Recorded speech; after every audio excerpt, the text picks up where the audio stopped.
Welcome everybody. Good morning and welcome to the media teleconference for the Upper Midwest Invasive Species 2020 Online, Pathways to Success and Partnerships and Purpose. As all of you know, my name is Doug Jensen, Aquatic Invasive Species Program Coordinator at the University of Minnesota Sea Grant Program in Duluth and co-chair of the conference. And on behalf of the conference, I have the honor to host this news teleconference. I'd like to first thank all of our speakers, who you'll meet shortly, Becky, who have agreed to join us today. And I'd also like to thank Claire Ryan and Sabrina Graham from our conference planning team for their excellent support in making this news conference possible. And last but not least, thank you, Becky, and hopefully some other media that will be joining us for your interest in covering the conference. We consider the media as a partner in helping to get the word out about the threats and progress and successes being made to combat the invasive species challenge. We'd originally planned to have the conference hosted in Duluth at the Duluth Entertainment Convention Center, the location of the first conference back in 2008. But like other venues that were being planned, we pivoted to go totally online when the pandemic hit. And it's been no small undertaking by our planning teams as we are excited to have put together an event that promises to be equal in quality to an on-site conference. Our purpose in hosting this news teleconference today is to provide you with a preview of the conference to make it as easy as possible for you to recognize the topics that are important to your viewers, listeners, as well as readers and what they want to know about, and ensure that you have access to our speakers, posters, and exhibitors so that you can efficiently and effectively cover the stories that you choose. So what are the issues? As you all know, the Upper Midwest is battling aquatic and terrestrial invasive pests that damage crops, rangelands, urban areas, forests, wilderness areas, lakes, streams, fisheries, and even public health. Invasive species are non-native plants, animals, and pathogens that cause damage to our environment, recreation, and the economy of communities that depend upon healthy lakes, forests, and agriculture. And nationwide, some estimates peg the economic costs of invasive species at over $130 million per year. Started in 2008, this conference is a testimonial to the needs to address and find solutions to the complex issues of invasive species. But finding solutions is not easy and takes time. And this is our 7th biennial conference, and it continues to grow each year. Our last conference in 2008 in Rochester grew to be the largest and most comprehensive event covering invasive species management in North America and likely the world. Our next week's conference is spread out over 5 days. Will again bring together unparalleled breadth and compelling content. International and national experts will bring fresh perspectives and insights in invasive species challenges. State and local experts will again round out the conference. Next week, as Claire already has identified, we have over 900 attendees who will learn about new approaches and successes in invasive species management from 3 internationally renowned plenary speakers. We have 218 talks and 53 sessions, 6 symposia and special sessions, 24 posters, and nearly 30 exhibitors. And attendees are from coast to coast from 23 states, a territory, Puerto Rico, including 3 Canadian provinces and 2 other countries. We spread out the conference across to 5 days to allow time to kind of rest a little bit between sessions to provide time for questions and answers. We've also provided poster and exhibit rooms to allow presenters and exhibitors to show the results and demonstrate their work, their goods and services. Also new is a way to connect through a social wall, mainly through Twitter and Instagram, and those that wish to share their experiences at the conference, what they've learned and highlights from the conference with their social networks. So we hope that a brief overview is helpful to provide some perspective on the conference. We want to turn now on what specifically we're offering to you to make it easy for you to connect with the experts who are working on hot topics and key species of issues. On our website at www.UMISC, we posted the media conference invite and other materials that you can reference if you don't already have it, a conference agenda, as well as abstracts and list of exhibitors. To help you identify the speakers, hot topics, and key issues, please see the button at the bottom of the media invite for things that we think the public would like to know more about. But what we think and what you think may be different, so feel free to explore everything that the conference has to offer for unique and interesting angles you wish to cover. So with that brief introduction, I would like to introduce our 4 invited guest speakers. Each will have about 10 minutes to discuss their areas of expertise based on their centers, their programs, and area of research, and about related issues presented by others at the conference. Speakers will be back to back. Questions can be entered into the chat box at any time. After our 4 speakers are done, we'll open up the mics to voice your questions. So meanwhile, go ahead and enter a question or give us a signal that you have a question, and we'll open up the questioning in the order that's received. And again, whatever time we have left will be for Q&A, and we'll be ending at 9:30. So we've chosen to highlight 4 tracks today: terrestrial invasive species, aquatic invasive species, forest health issues, and featured symposia. So first up, here to discuss terrestrial invasive species is Dr. Rob Vinette. Rob is director of the Minnesota Invasive Terrestrial Plants and Pest Center, and Rob has been the director of the center since its inception in 2014. And the purpose of the center is to drive discoveries to prevent or reduce threats posed by priority invasive species through world-class research, community partnerships, practical solutions, and investments in the future. So with that, I'll turn it over to you, Rob. Thanks, Doug. So again, my name is Rob Vinette, and I am the director of the Minnesota Invasive Terrestrial Plants and Pest Center, and I'm also a research biologist with the USDA Forest Service. MIT PPC, which we also affectionately call MidPIC, is excited to be a sponsor of this year's Upper Midwest Invasive Species Conference. It's an event that we all look forward to. So this morning, what I'm going to do is to give you a brief overview of our center and to highlight a few upcoming talks that we're particularly excited about. So MIT PPC is a hub of world-class research. We work across all areas of the University of Minnesota to address a problem that costs the state approximately $3 billion annually. We support 90 scientists who are working on more than 30 research projects, and our researchers are dedicated to finding science-based solutions to protect Minnesota's prairies, forests, wetlands, and agricultural resources from invasive species. Excuse me. Our funding comes primarily from the Environment and Natural Resources Trust Fund, as recommended by the Legislative Commission on Minnesota Resources. We are immensely grateful for their support. There will be 20 talks by MidPIC researchers at the conference this year on numerous different plants, pests, and pathogens. I'll point out a few now and leave some time for questions afterwards. So we're particularly excited about research on the use of goats to control buckthorn. Goats are becoming a very popular option for buckthorn management. So this project that we're funding is looking at the long-term effectiveness of goats, both what they do to buckthorn and to native plants, as well as the risk from parasites in buckthorn habitat that can be deadly for goats. Dr. Katie Marchetto will be presenting on this topic on Tuesday at 11 o'clock. Many people are also interested in one of Minnesota's newest invasive species, the jumping worm. Well-known forest ecologist and MidPIC researcher, Dr. Lee Freilich, will be presenting on Monday at 11 o'clock about what we know about jumping worms, like where they live and how they're moving, as well as the current state of research into their management. In Minnesota, jumping worms seem to be most abundant in the Twin Cities, but can be found in many portions of the eastern side of the state. Dr. Freilich is encouraging amateur scientists to help with this research by reporting new finds of the species. So there are many opportunities for the public to get involved with this work. One particularly bold line of invasive species research is genetic biocontrol. So at MidPIC, we're exploring how to control spotted wing Drosophila, another new invasive species, by interfering with its ability to reproduce.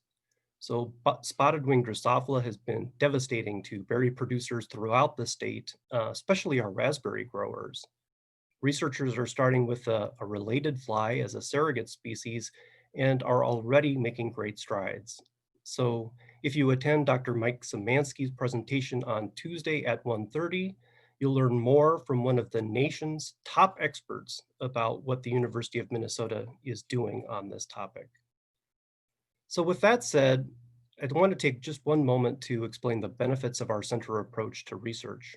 So one primary benefit is our ability to work across sectors, connecting farmers, public agencies, foresters, and other stakeholders around the state to develop smarter ways of fighting back against invasive species, while also reducing pesticide use, lowering management costs, and protecting important native species. We also use a thoughtful and diligent approach to prioritize what we study. To date, we have evaluated over 160 plants, pathogens, and pests that threaten Minnesota. Our prioritization process improves efficiency and ensures that the worst species get our attention so that we get the biggest bang for our research dollars. We're very proud of what we've accomplished in the few short years since our inception, including creating a new soybean line that is resistant to soybean aphids, writing guidelines to prevent larval gypsy moth dispersal, creating a new app to help identify and report the brown marmorated stink bug, and identifying how to prevent buckthorn growth using new plants. In addition to the projects I've already mentioned, we also have numerous lines of promising research on emerald ash borer, garlic mustard, phragmites, Dutch elm disease, the fungus that causes soybean sudden death syndrome, and more that are established in Minnesota. We also want to make sure that we're one step ahead of any species that may be coming to the state. So we're constantly assessing new threats like mountain pine beetle and dwarf mistletoe, and encouraging research on the greatest threats, because we do know that an ounce of prevention is worth a pound of cure. So new research on many of these species will be featured throughout the conference. In closing, we'll just say that there is no one silver bullet to solve all invasive species problems, but our approach in the center of connecting research to real-world practice is already producing exciting, workable solutions. So I encourage anyone who's interested in learning more about our research to visit our website at www.mitppc.umn.edu. Thanks. Thank you, Rob, for that excellent overview. Next, we'll discuss aquatic invasive species with Dr. Nick Phelps. Nick has been the director of the center since 2016 for the Minnesota Aquatic Invasive Species Research Center. Since 2012, the center has been working to develop research-based solutions that reduce the impacts of aquatic invasive species in Minnesota by preventing the spread, controlling populations, and managing ecosystems, and to advance knowledge to inspire actions by others. So at this point, I'll turn it over to you, Nick. Welcome. All right, thank you, Doug, and thank you, Becky, for joining us this morning. Just to say again, my name is Nick Phelps. I'm the director of the Minnesota Aquatic Invasive Species Research Center and an assistant professor in the Department of Fisheries, Wildlife, and Conservation Biology at the University of Minnesota. I prepared here a few brief thoughts on our work in UMISC coming up. I want to begin, though, by emphasizing the point that the impacts of aquatic invasive species to Minnesota and the entire country and world, for that matter, are real and growing. And I believe that there's far too much on the line for us to rely on the same approaches that were being used when the species arrived in the first place. We need to innovate our way out of this problem. And I've never said that it's going to be fast, easy, or cheap, but I am 100% confident that it can be done. We can come up with ways to better manage these species and put a real dent into the problems we're facing. One of those reasons, or the main reason that I'm confident in that, is in 2012, Minnesota took a leadership role and created a first of its kind program called the Minnesota Aquatic Invasive Species Research Center, or how we abbreviate our acronym, MACIRC. With the support of the University of Minnesota, the Minnesota Legislature, and funding from the Minnesota Environment and Natural Resources Trust Fund. Briefly stated, our mission is to develop science-based solutions to our AIS problems and to inspire action by others. We have more than 60 researchers working with MACIRC, senior faculty and researchers from state and federal agencies, and about 14 graduate students now who are really driving the science forward. And they work on a variety of taxon approaches, things that you are probably well aware of, like zebra mussels, sorry stonewort, invasive carp, Eurasian water milfoil, and many more. Long story short, we've made significant progress on many fronts over the last 8 years. And it's hard to get the feeling here via Zoom, but I can assure you that I'm very excited and happy with the progress that we've been able to make and the impact our work is making across the state of Minnesota, the upper Midwest, and around the world for that matter. I can assure you that it is making a difference. People are using the work from the state capitol to the end of your dock. An important part of our program is building capacity and communicating our research to managers, researchers, and the public. And we do our best to get the latest information and tools in the hands of the people that need it. I'll say that UMISC is an absolutely excellent venue to make that happen. We look forward to this every time that it occurs. And we're very proud as MASERC to be a sponsor of the event this year. We've got a lot of presentations that will be given over the next week. To keep my comments brief though, I just want to highlight a few and I'd be happy to expand on them in the Q&A if you have questions. But we'll be presenting on the advances we've made for zebra mussel control. Suppressing established populations is really important and we need to figure out how to do that safely and effectively. Genetic biocontrol, like you heard Dr. Vinette mention, is an area of interest for MASERC as well. Can we genetically engineer these species essentially out of existence? Common carp, zebra mussels are both focal species for us on that front. We've been developing predictive models to prioritize surveillance investment and locations for watercraft inspectors. This is a 6-year project that has really culminated in the last few weeks with the development of an online dashboard where managers can really dive into the data and use the online tools to inform local decision making. We'll be presenting on the risk of the baitfish pathway. This is often identified as a high priority pathway for invasive species management, but there's been a lot of questions and uncertainty about that, and we've worked hard to more strategically intervene through that system. We'll be presenting on a coordinated response to non-native phragmites. It wasn't that long ago where non-native phragmites was considered to be out of the bag, maybe too many questions or too far gone for us to really do anything about it. But this is a species to keep an eye on where real success is going to happen or is happening. This will be, in my opinion, the next big success story for Minnesota. And I think what we're learning here could be applied elsewhere in the region. And then we'll also be presenting a new public outreach citizen science course known as AIS Management 101. This is really building that capacity at the local level to be more informed consumer of AIS management and be boots on the ground, so to speak, to respond. These projects and many more are going to be presented over the next week. And I can tell you that it's, in my opinion, really moving the ball forward and getting us closer to the solutions that we're ultimately aiming for.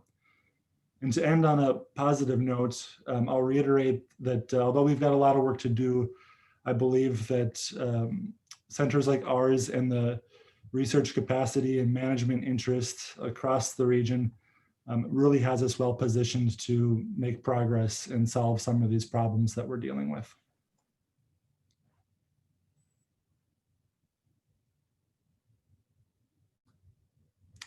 You're on mute, Doug. There, hopefully I'm off mute now.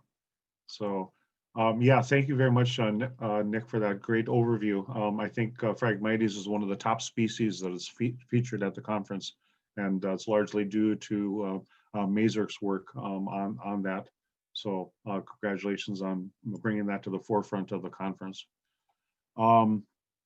Next on deck to discuss forest health issues is Dr. Matt Russell, University of Minnesota St. Paul campus.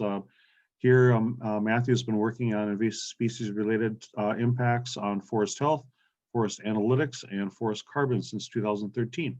So with that, I'll turn it over to you, Matt. Great, thank you, Doug.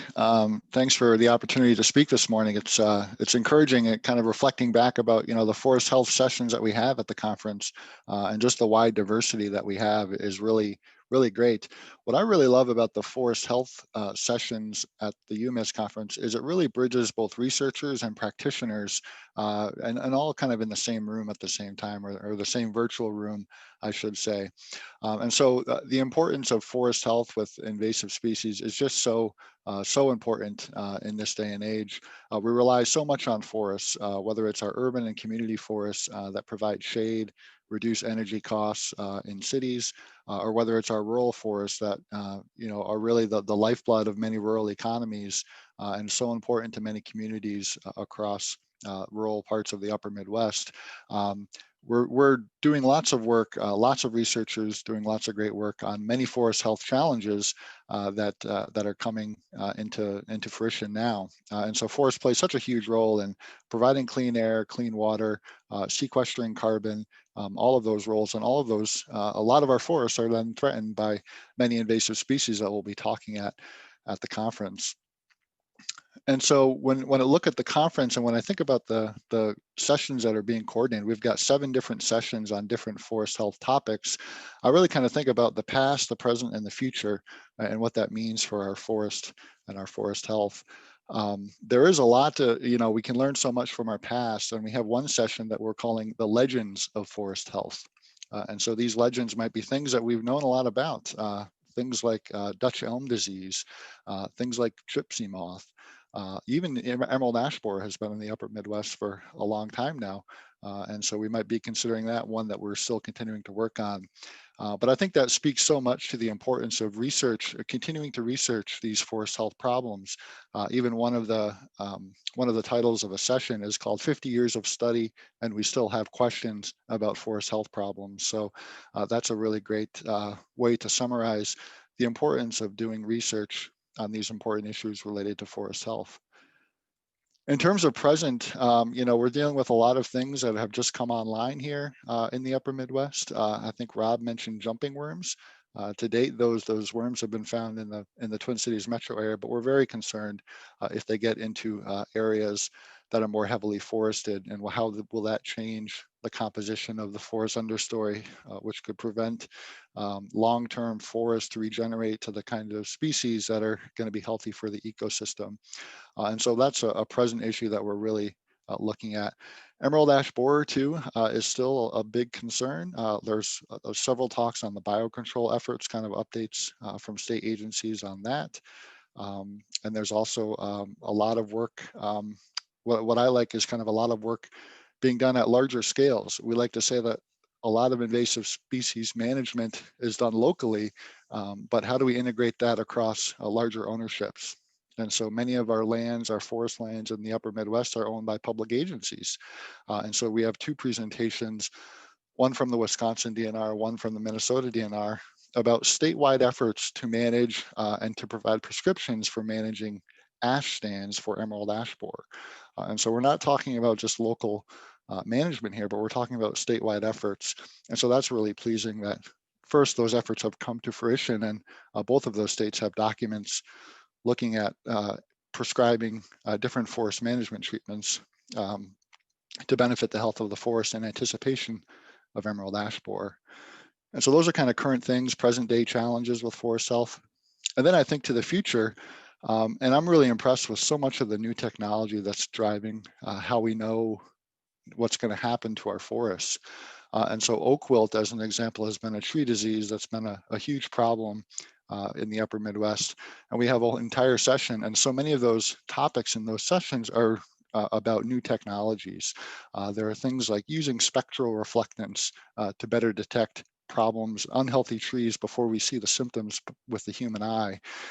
There's also other sessions relating to early detection of oak wilt, which is really going to be helpful to identify unhealthy trees before we can spot them just with our human eye.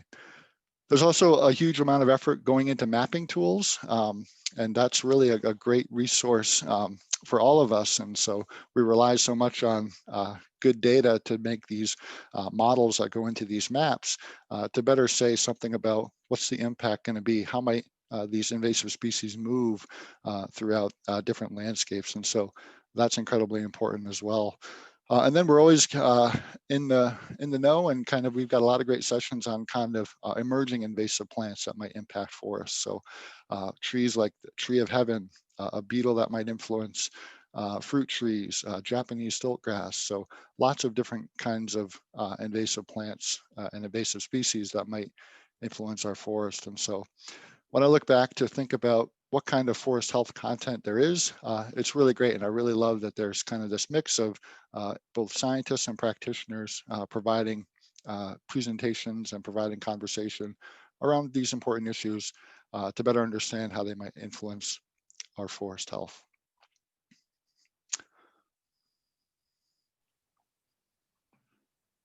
Thank you, Matt, for your perspectives. That was wonderful. Yeah, in terms of our overall conference, I mentioned earlier that there's over 50 tools that are going to be featured, and certainly within that, the mapping tools as well as aerial surveillance is a really growing area that's going to be featured at the conference this year. So thank you very much, Matt. Well, baseball season is over, but her season is not, and batting cleanup in more ways than one at the conference is Claire Ryan, and she's with the Midwest Invasive Plant Network and also our conference administrator. So I'll turn it over to you, Claire, for an overview of special symposia and highlights. Claire, it's all yours. All right, wonderful, Doug. Thank you. And I'm going to do a screen share. I'm tired of looking at my feet. Are you guys seeing my slides? We're seeing the logo. Yes, okay, perfect. So this is really very image-based. I do think in many cases a picture is worth 1,000 words, cliche as it is. So as Doug mentioned, my name is Claire Ryan. I am the coordinator of the Midwest Invasive the Midwest Invasive Plant Network, and I'm administering UMISC this year. I'm also in charge of one of these special sessions. So I wear many hats, and I'm honored to introduce this work from other partners. So just to clarify what UMISC considers a special symposia or a special session, it's a part of the program that was brought to us by an outside organizer, so someone who isn't necessarily on one of our program committees, or they are, but they still come to us and say, I would like to do an entire session or an entire symposia on this topic. And they really take on the bulk work of organizing that, curating the speakers, and setting the program. These are a really important addition to our overall program.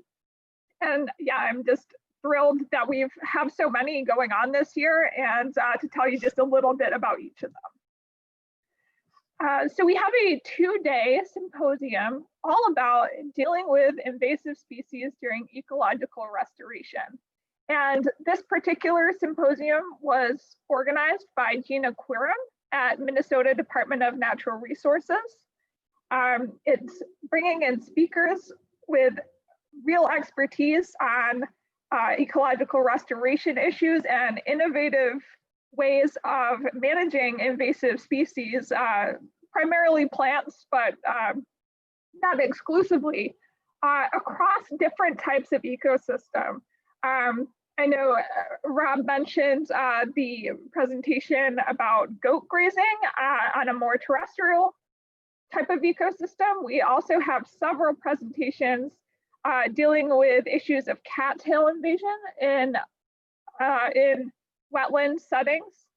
And cattails are one of those species a lot of people think they're native because they're so ubiquitous. And there are species of cattails that are native, but when you see them just completely taking over a wetland site, odds are it's either an invasive strain of cattail or a hybrid of the two, and they cause a lot of problems, a lot of kind of biodiversity degradation in wetland systems.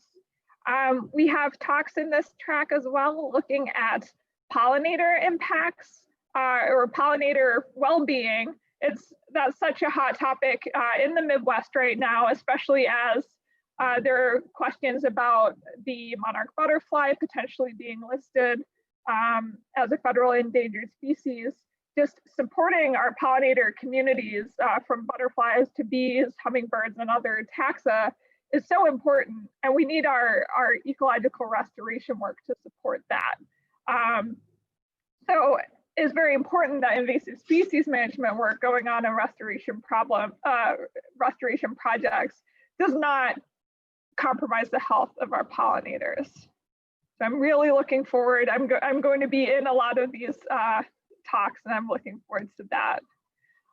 We do have a 1-day, 2-session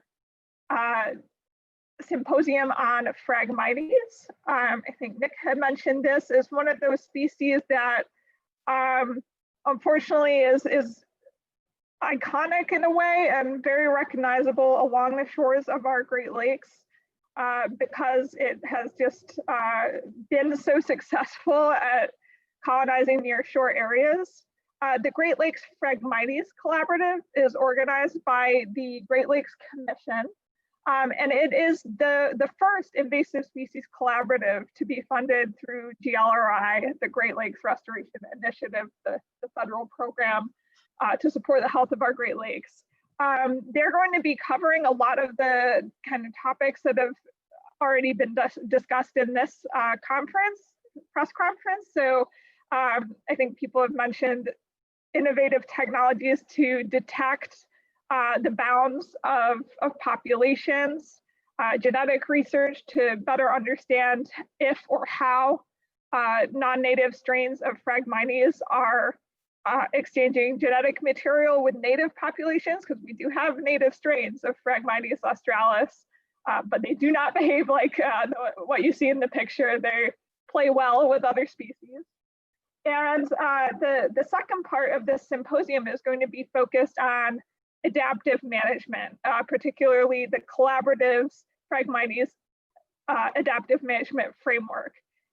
So adaptive management is just this term that means we do research to learn the impacts of the programs we're implementing, and then we change them to address deficiencies and to grow.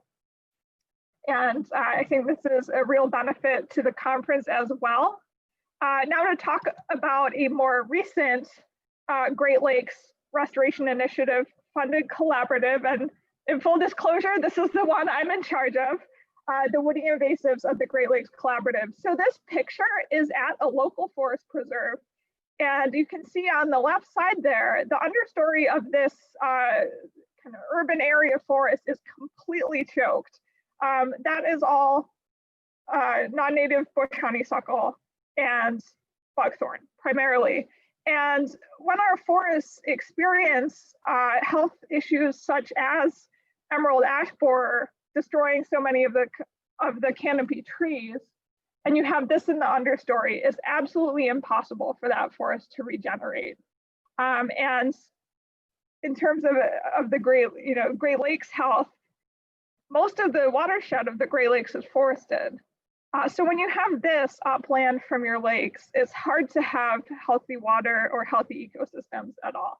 And that's the problem the Wiggle Collaborative, as we call it, is trying to address. And actually through grant support from the Great Lakes Restoration Initiative, we were able to make this symposium completely free to register for anyone that just wants to see the woody invasive talks. It's a 2-day symposium at the end of the conference, so this will be Thursday, Friday. And the way we modeled these sessions is to try and have a general overview, followed by some more specific research or more specific case study examples.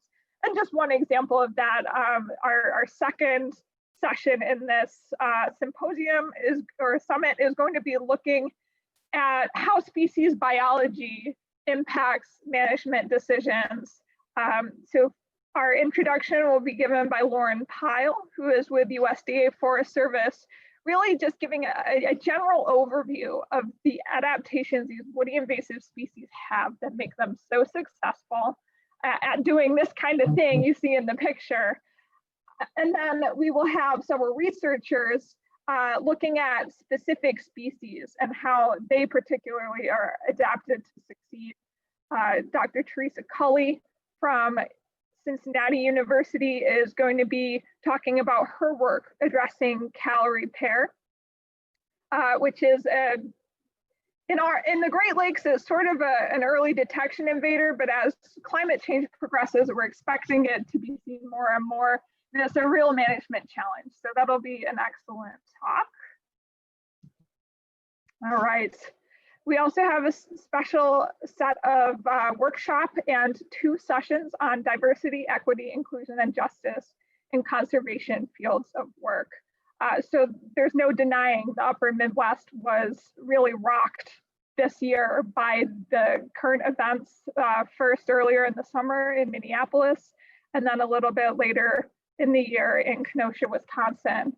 And these events, while primarily engaging the criminal justice system, really had a ripple effect, causing folks in pretty much every field to think about what barriers may exist to inclusion and equity in their professional field.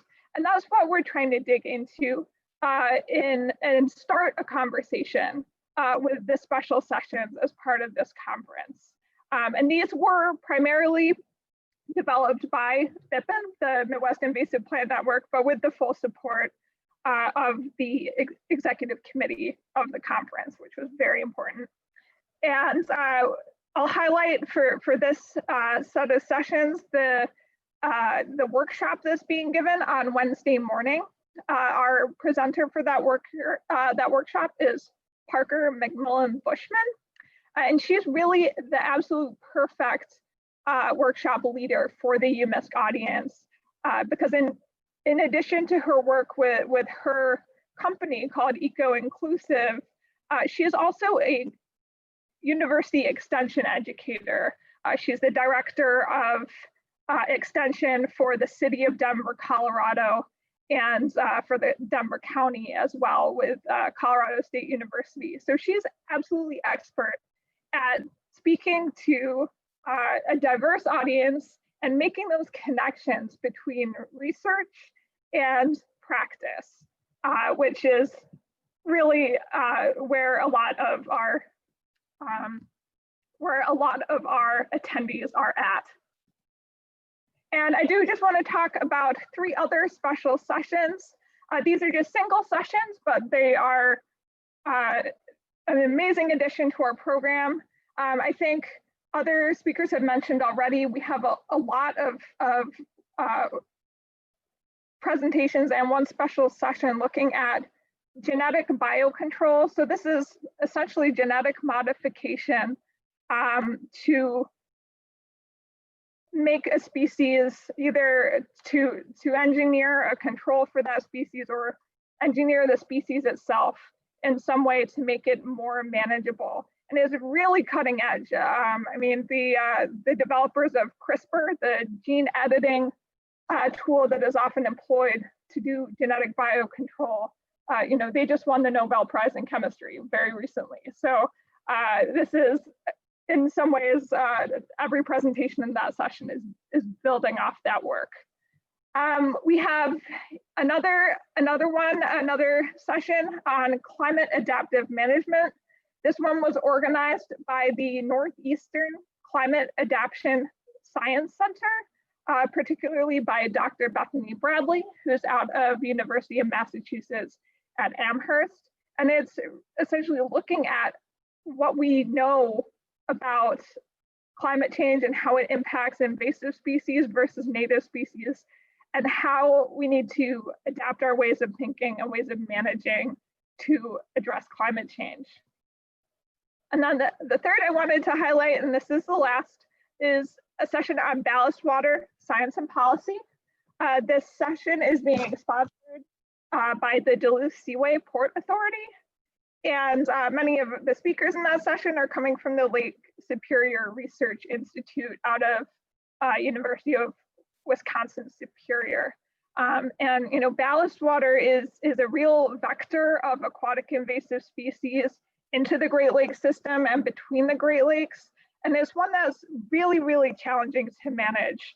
But there's a lot of research right now about how to better manage it and how to fairly develop policy to manage the lake traffic in ways that prevent the spread of aquatic invasive species through ballast. And those were the things I want to highlight. If you have any questions about any of those, or if you'd like to get in touch with an expert who can address any of those topics or any of those symposia, I am happy to help you. And I will give it back to Doug. Thank you, Claire.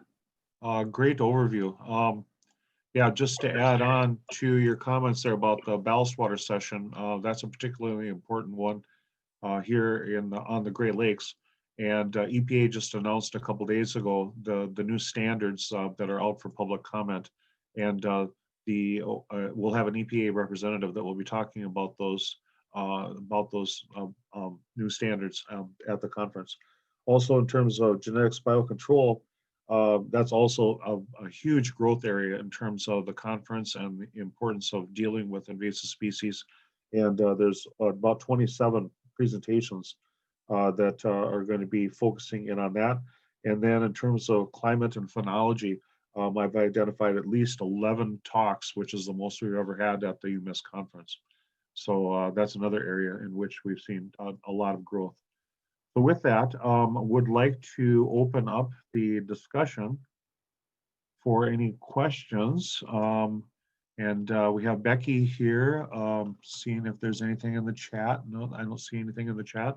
So maybe Becky, you could unmute yourself and ask questions of any of the speakers that we have here today. I guess I don't necessarily have any questions at this point. Excited to listen to a lot of these talks in all the different disciplines, and I kind of thought I knew what I was most interested in, but now I'm kind of most interested in everything after listening to everyone speak. But yeah, I don't know that I have anything right now, just kind of excited for next week.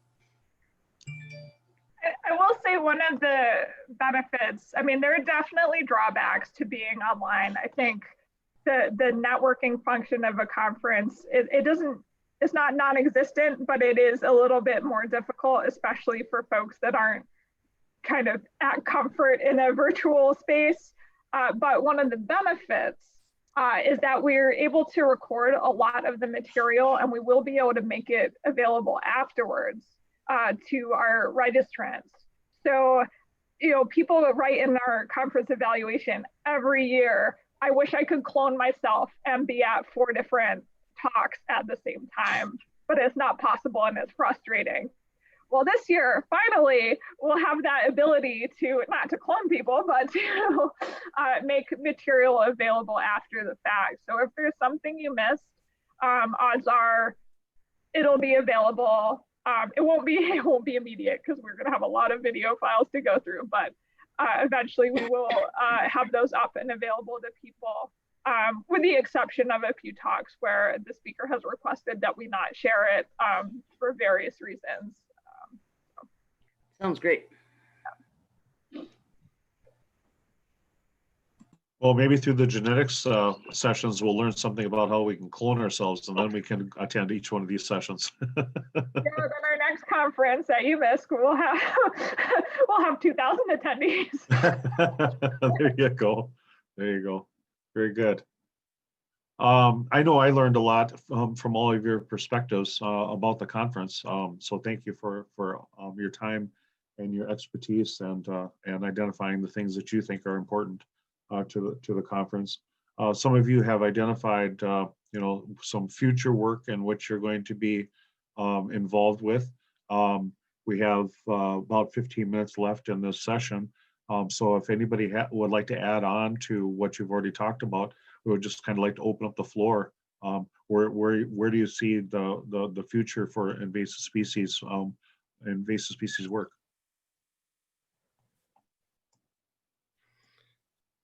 Doug, I'll go ahead and jump in on that one. And it's Yeah, thanks, actually Rob. it's a theme that Nick introduced, but I think what we're seeing in the research that's both being done in the terrestrial invasives and aquatics is the value of early efforts to prevent invasive species, or if they do arrive, to respond very quickly. Once species become very widespread, it becomes very difficult and very costly to try and respond and mop up after the fact. And so the development of these new tools to help us forecast what the new threats might be and how to begin to respond is critically important. And I think both centers are looking at that issue holistically. So that begins, with horizon scanning and thinking about species that aren't even in North America yet, and beginning to say, what could they do when they get here? To think about, how do we find these things if they arrive? And so that goes from modeling efforts to satellite technology to drones, thinking about the different scales that we have to operate at. And then thinking about actually confirming what it is in the field. And so there are new exciting tools that both our centers are developing for in-field genetic confirmation of species. And so it takes that fully integrated approach to help us move in that direction. And I think that's a big shift throughout the upper Midwest and nationally.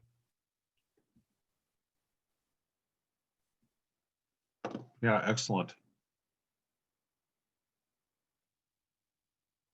We have comments from any of our other speakers about that? I agree with exactly what Rob said. It's some areas that to find a new one though, an area that I think has potential, and there's still a lot of uncertainty around this, but although what Rob said about preventing that establishment is critical and much more cost effective, we still need to do something eventually about established populations. And as technologies improve, like genetic engineering, for example, it's going to open doors that we don't know about yet. And I'm really excited about the future of that work. It's still very early, but I suspect there will be much more strategic interventions that can be made to suppress populations over time. I'd also add an area that's critically important and I think is expanding but deserves more attention are the fields of the social sciences. People are critical to the pathways and management of AIS and terrestrial species as well. We need to consider that in how we make decisions. And yeah, it could go on there, but that's an area that I'm really excited to see at UMISC and track some of that work and how it could be expanded in the future.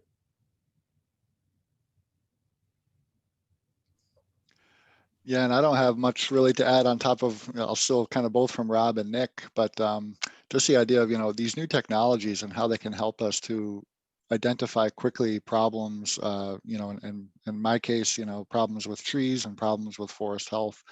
That can help so much in terms of new technology, whether it's drones or whether it's new satellite imagery that might be available to researchers, and to underscore the importance of, without the people to kind of, have boots on the ground to also kind of interpret that technology, whether through research, but also outreach efforts, and, give a lot of credit to a lot of extension programs across the upper Midwest that have programs like, I know in Minnesota, we have Forest Pest First Detector, where we're trying to really identify what are the key issues that we can be conveying to people to be on the lookout for, and specifically which areas of the state and which problems specifically might we look for. So yeah, that combination of new technology and boots on the ground with people that are passionate about identifying and finding these problems are really helpful in terms of our good strategies to battle forest health problems.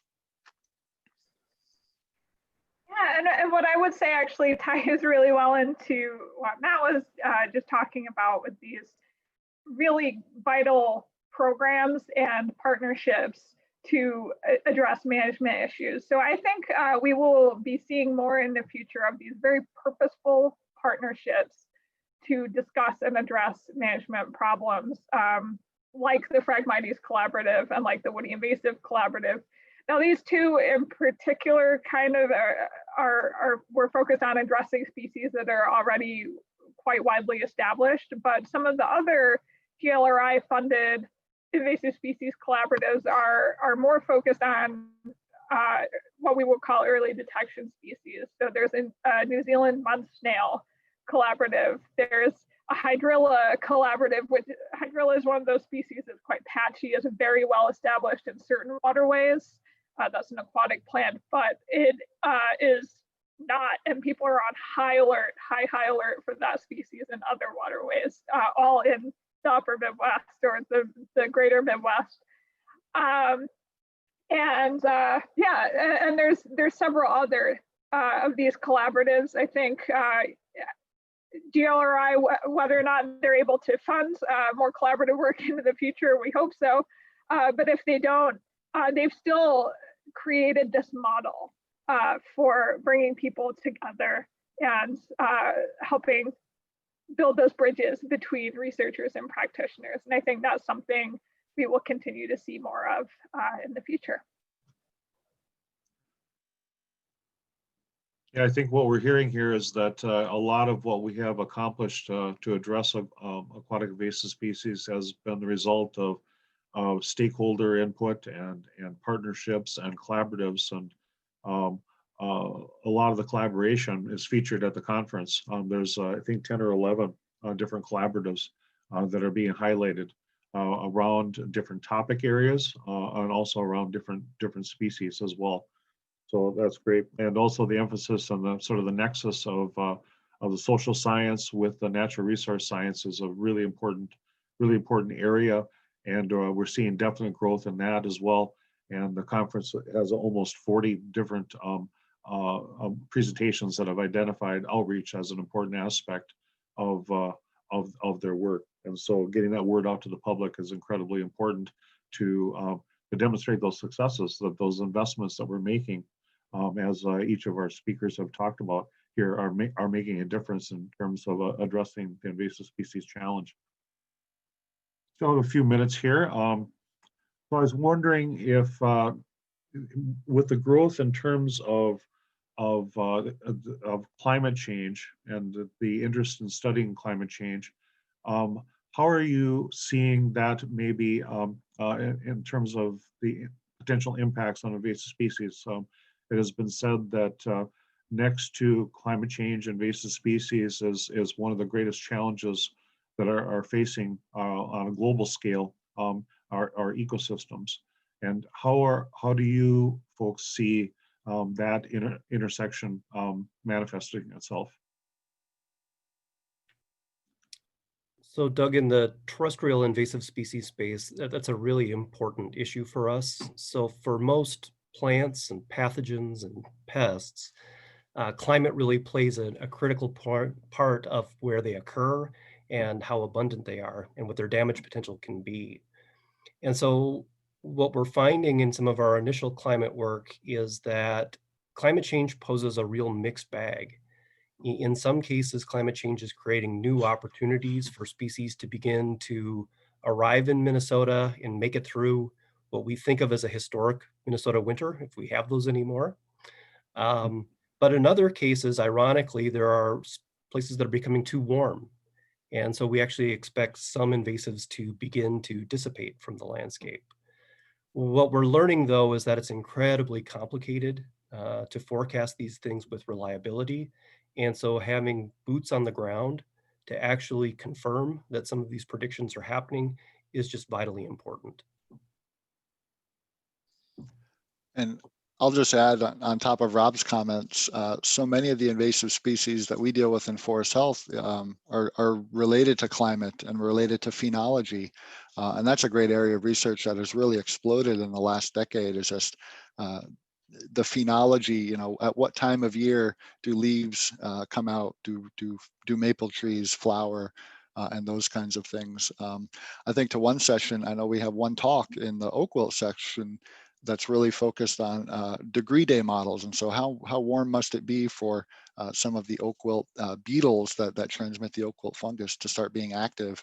And that's really, I mean, you can't, it's hard in the forest health world to talk about forest health, invasive species, and climate change in isolation. They're all so related, they're all connected, and it's really important that really any study with invasive species knows something about the phenology or the climate of the species that they're working with.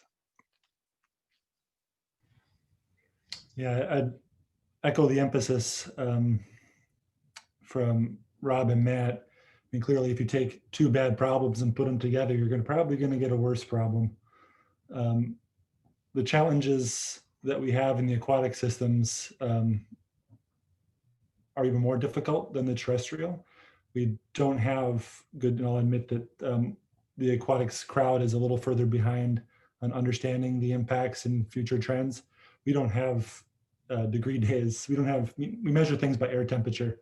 What happens in the water at a landscape scale is much more difficult to predict and understand right now. So we're working hard just at some of that, at building that base information, water dynamics, temperature, and then forecasting it is where we're at. And then, so although there's so much that the research community doesn't know yet about what to expect in terms of climate change and how it'll change how invasive species behave, there's efforts underway to make what we do know and what we might be able to predict available to the public. Part of that climate adaptation special session I mentioned will include a presentation from Jenica Allen. Dr. Allen works with the Northeast Climate Adaptation Science Center. She's based out of Mount Holyoke College, and she's going to be presenting the information that she's worked on with EdMaps out of University of Georgia. And these are interactive maps that allow people to visualize what we might expect a species range. And now these are all terrestrial plant species, but their species range to look like mid-century based on climate modeling. And there's a lot of uncertainty involved, but one of the cool things about the tool as well is it lets you visualize uncertainty.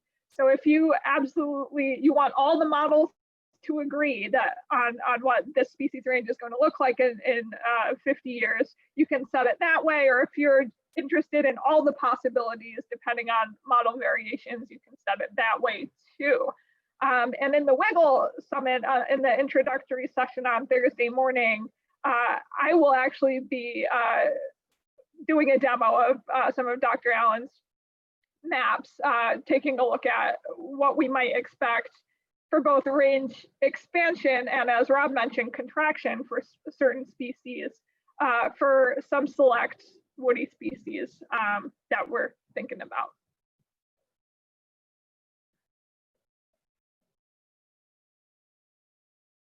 All right, well, thank you all for your comments, greatly appreciated. We have about a minute left here, so I'll just, for some closing remarks, I'd like to thank Rob and Nick and Matt and Claire for being with us today and for answering questions and for this great discussion, highlighting some of the aspects of the conference beginning on Monday. Would like to close by saying and emphasizing the bottom line for the conference is that there's no time for complacency when it comes to invasive species. We have a lot of successes to share. We can and we will win the battle against invasive species, which has been emphasized by all of our speakers today. And even during a pandemic, actions are being taken today and in the future because invasive species continue to spread and cause impacts, and those impacts can put our outdoor heritage, our environment, and our economy of the upper Midwest at a greater risk for the future. So again, thank you all for attending this news conference, and we hope that our media will continue to partner with us to get the word out about the successes being made on invasive species. So for further questions or contacts, you can contact Claire or myself or any of our speakers here for follow-up. So thank you again for attending and have a great day. We'll see you on Monday. Thank you.